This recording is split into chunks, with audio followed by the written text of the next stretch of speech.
The $1 billion plus injection that New York Community Bank announced Wednesday is the latest example of private equity players coming to the need of a wounded American lender. Led by $450 million from ex-Treasury Secretary Steven Mnuchin's Liberty Strategic Capital, a group of private investors are plowing fresh funds into NYCB.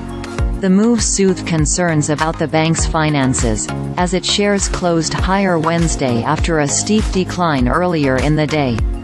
That cash infusion follows last year's acquisition of PacWest by Banc of California, which was anchored by $400 million from Warburg, Pincus and Centerbridge partners.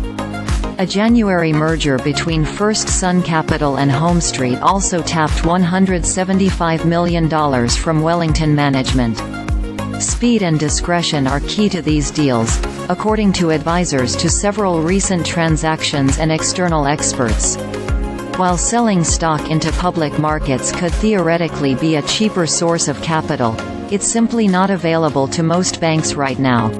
Public markets are too slow for this kind of capital raise, said Stephen Kelly of the Yale Program on Financial Stability.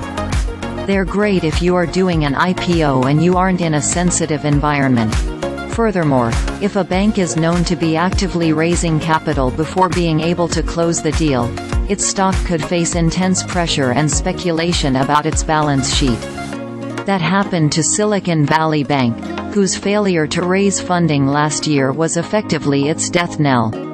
On Wednesday, headlines around noon that NYCB was seeking capital sent its shares down by 42% before trading was halted. The stock surged afterwards on the news that it had successfully raised funding. "This is the unfortunate lesson from SVB," said an advisor on the NYCB transaction.